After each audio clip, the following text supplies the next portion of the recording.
Fran, what's the favorite exotic that you've gotten so far? I love we're back with this segment. Like, what were your favorite drops exotics this week? Right now we're just on exotics, but I wanted the Telesto, this Void Fusion. I always talk about my old, Purifier 7, which is a legendary, but I just love fusions. Yeah. But reading about it, I was like, oh, cool, it's got these like sticky fusion things. And I wasn't excited about this one until you told me what it does. Yeah, so the cool part about it is it's not really quite a fusion. It shoots like this sticky grenade effect of these fusion things. So they stick to walls, they stick to the floor, they stick to the enemies. So the point is, if you're really close, it'll actually impact the enemy and it can actually destroy them. But they'll still have like the sticky on them as they're like going away, and it'll be like boom, and it like hits everyone around them. So Thrall coming at you, very effective for groups. So anyway, it's just kind of a cool. It's a great use of like Bungie's design, like skills. Like that's where I really appreciate Destiny. Like some guns are just really cool. That's what they're experts at. Telesto's just really cool. I happen to be a fusion person. I know some people are like, I don't care about it. But I don't care about snipers that much. I thought you said Tiesto. I'm just here like, no, okay. Not DJ Tiesto's in the game, and you can. But anyway, Telesto, really cool. Sounds like a good gun. Yeah, it's a ton of fun. Somebody hit me with it in multiplayer, and I'm like, what are they using? And like, I'm like, why did I blow up? Like, what's happening? Yeah, you can get some fun postmortems too, where like, especially in Control, like you almost maybe got them, and then you died, but then they're like, oh, boom, and it gets them after. I wouldn't say it's quite as good for. PvP, but it's a fun gun. Yeah, that was the one I wanted, and I actually got the drop, so I'm pretty happy right now. Almost sounds like when you got headshots on the grunts with Grunt Birthday Skull on, just that satisfying pop. Boom. Yeah, that you would get each time. But it's the delay on this one that really gets you. Like you'll miss some.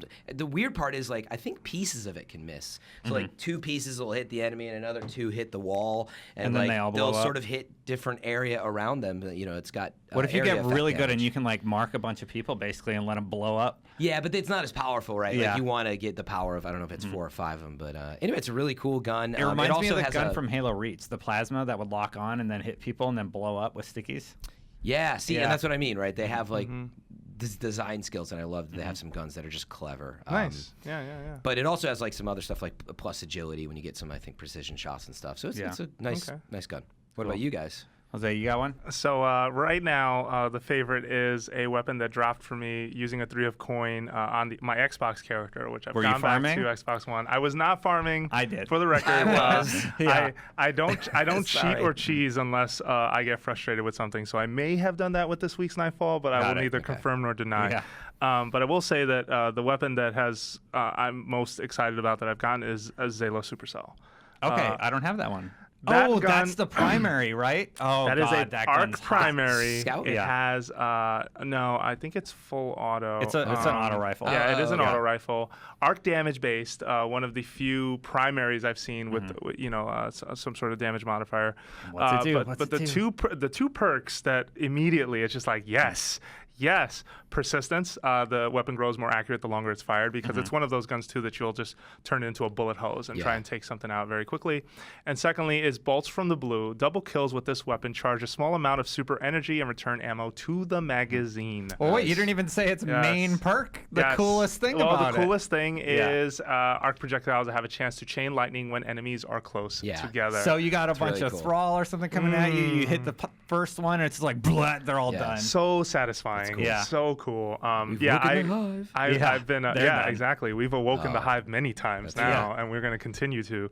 No, it's a fun weapon to just clear the place out. I really enjoy it. I wish good things about that. My PS4 character had it. Like this is going to be the split now, where I'm going to get weapons on one that I really like. Oh, you have that on Xbox, but not it's PS4? on Xbox One and not my PS4 character. That's a bummer. It is a bummer. But I bought a bunch of 3 of coin, and I'll try because my PS4 character is my more serious character. Like that's the one that I'm going to be playing the raid with whenever I can. Yeah. But I really like that weapon.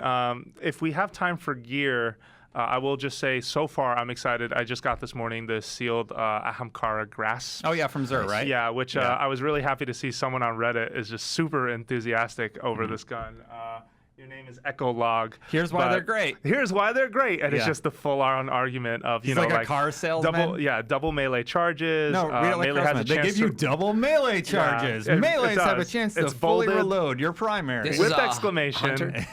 This is for hunters. Yes, hunters. Warlocks Hunter Master had Race. the claws of Ahamkara. Not only that, but they decrease your melee cooldown time. That's almost how it's written.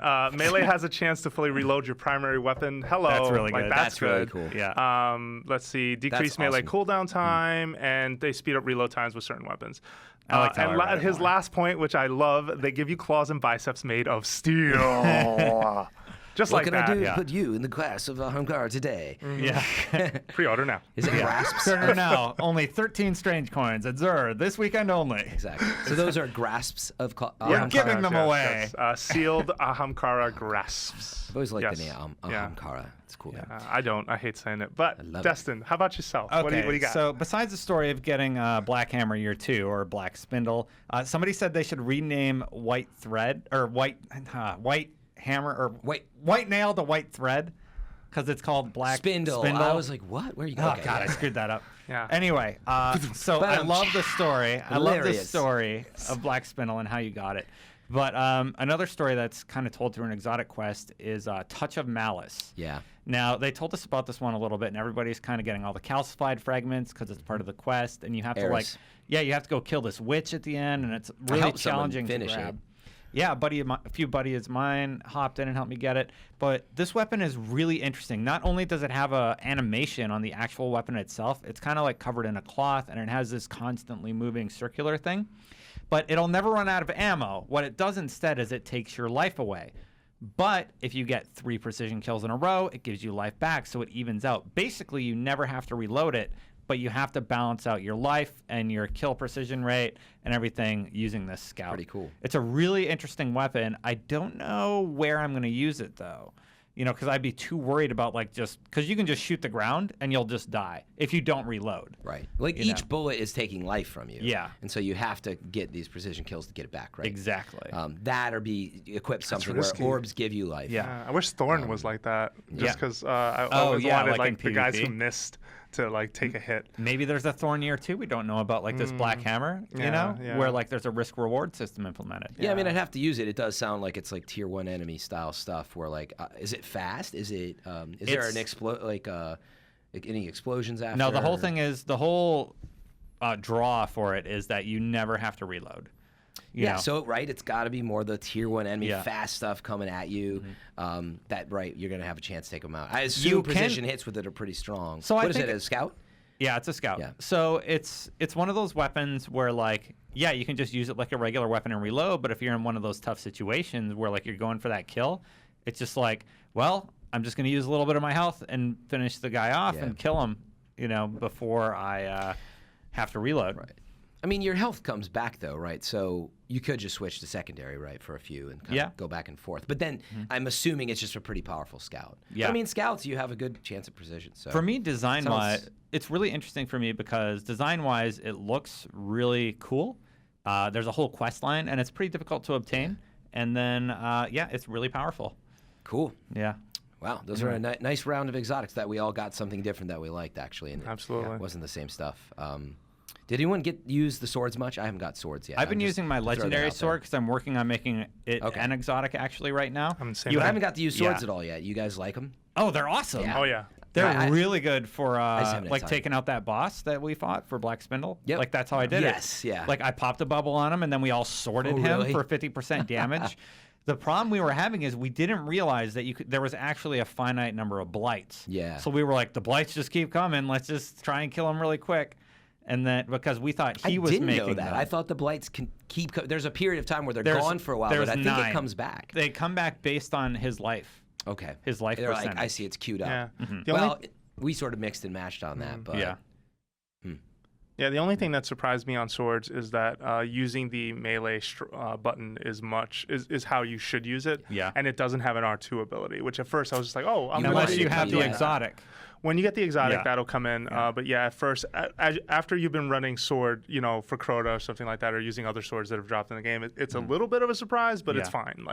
It looks so much better. Cool. The animation's much better. I'm happier with it. I love the legendary sword. I don't know if I make it an exotic, I lose a legendary sword. So I thought I read you don't make it an exotic. Actually, you get to keep it. You get really? Yeah, I think a good friend of the show, Dado, put up a video, and I believe he said you get to keep your legendary sword. I'm gonna have to check that out. And you get the exotic sword. So just I'm in the middle of it, so I don't know yet. But that would be great because I'm like, oh man, if I upgrade this, then I'm out of luck. Yep. Cool. Right. I just wanted to ask keep impressing Lord Shax. You'll find out. Yeah, right. I gotta do that too. All right, moving on to the final topic. We're gonna talk about